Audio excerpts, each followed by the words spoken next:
Assalamualaikum warahmatullahi wabarakatuh. Di sini saya izin memperkenalkan diri. Nama saya Delesa Fitri dengan MPM 21210200004. Di sini saya akan menjelaskan tentang sumber hukum Islam.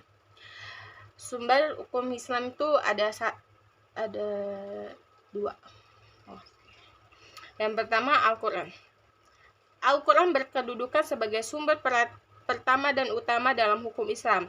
Kedudukan ini mengharuskan umat Islam memahami pesan-pesan yang dikandungnya untuk dilaksanakan dalam kehidupan. Hal tersebut juga diperlukan sebagai upaya mengatur perilaku manusia, baik yang berhubungan dengan manusia ataupun makhluk yang lainnya secara horizontal.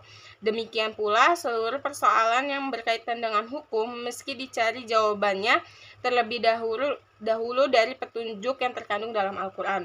Kemaslahatan hidup manusia di dunia dan di akhirat diyakini dapat diperoleh jika manusia melandaskan pada perilaku hidup mereka pada petunjuk Al-Quran. Argumentasi yang menyatakan bahwa Al-Quran sebagai sumber dan dalil pertama dan utama ditemukan dalam penjelasan Al-Quran.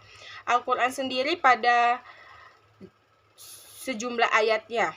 Lebih dari 30 kali ditemukan perintah mematuhi Allah dalam Al-Quran, bahkan meninggalkan aturan yang disebutkan Al-Quran akan membawa akibat meningkatnya kejahatan yang dilakukan manusia. Al-Quran secara redaksional dan makna yang dikandungnya bersifat qat'i. Al-wujud maksudnya adalah lafaz Al-Quran dan pesan yang dikandungnya terjamin keautentikan dan otoritas kebenarannya. Keautentikan itu terjamin karena transformasi periwayatannya secara keseluruhan mencapai tingkat mutawatir. Selain itu, jaminan keaslian Al-Quran mendapat intervensi langsung dari pemiliknya Allah Subhanahu wa taala. Pada yang kedua, Al-Sunnah. Pada uraian sebelumnya telah dijelaskan bahwa Al-Quran sebagai sumber utama dan yang paling utama dari hukum Islam yang bersifat global yang membutuhkan penjelasan secara operasional. Nabi Muhammad SAW sebagai penyampai ajaran Al-Quran diberi otoritas oleh Tuhan untuk menjelaskan lebih lanjut apa yang telah diwahyukan kepadanya. Dengan demikian, Al-Sunnah baik dalam bentuk perkataan, perbuatan maupun dalam bentuk takrir berkedudukan sebagai sumber kedua setelah Al-Quran.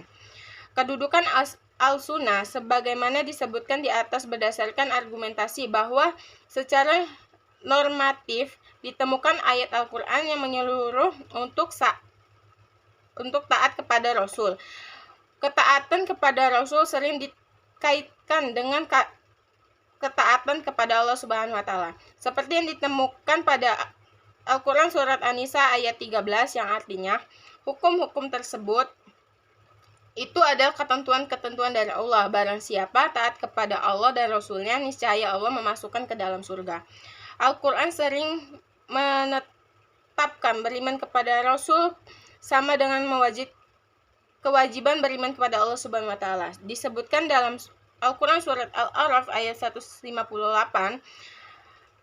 Penegasan Al-Quran juga menyebutkan bahwa perbuatan Rasul berdasarkan wahyu yang diturunkan kepadanya, seperti yang disebut dalam surat Al-Anj ayat 3 yang artinya dan tidaklah diucapkannya itu atau Al-Quran menurut kemauan hawa nafsunya. Terus selanjutnya akal dan proyeksi ijtihad. Pengertian akal. Akal menurut Al-Quran, lebih khususnya menurut pengertian pra-Islam, yaitu bahwa memerhatikan alam sekitarnya dengan otak, yang dimana otak adalah organ tubuh akal. Artinya akal itu sendiri terdapat di dalam otak seseorang yang digunakan untuk berpikir, dan berdasarkan pemikiran itu maka lahirlah suatu ide atau gagasan mengenai suatu masalah yang dipikirkan.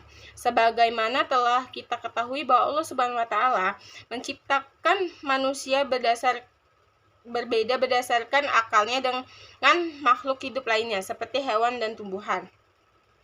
Berdasarkan perspektif Islam, peran akan dibagi dua, yaitu yang pertama memahami nilai-nilai ajaran agama. Apabila ada doktrin yang kurang jelas, akal akan merumuskan pelaksanaannya. Adapun ketika sebuah doktrin agama memiliki nilai-nilai sosial, akal bertugas menerjemahkan dalam konteks kehidupan kekinian, bukan untuk mengubah doktrin, melainkan menemukan pelaksanaan doktrin. Yang kedua, akal bertugas untuk memilih dan menyeleksi doktrin agama. Terkadang ada doktrin agama yang temporer atau madaniyah dan doktrin agama yang kontemporer atau makiyah. Terkait hal ini, akal bertugas untuk memilih kemungkinan terbaik pelaksanaannya. Terus, proyek ijtihad. Ijtihad menurut bahasa berarti usaha yang keras dan bersungguh-sungguh, sedangkan pengertiannya dari segi istilah, ijtihad adalah berusaha menetapkan hukum terhadap masalah yang belum ada ketetapan hukumnya dalam Al-Quran dan hadis, yang dilakukan dengan cara cermat dan pikiran yang murni serta berpedoman pada aturan penetapan hukum yang benar. Rujukan ijtihad tetap pada Al-Quran dan hadis, dalam arti bahwa penetapan hukum ijtihad tidak boleh bertentangan dengan ayat-ayat Allah Subhanahu wa taala atau ajaran Rasulullah Shallallahu alaihi wasallam. Orang-orang yang berijtihad disebut mujtahid, antara mujtahid yang satu dengan mujtahid yang lain dalam menetapkan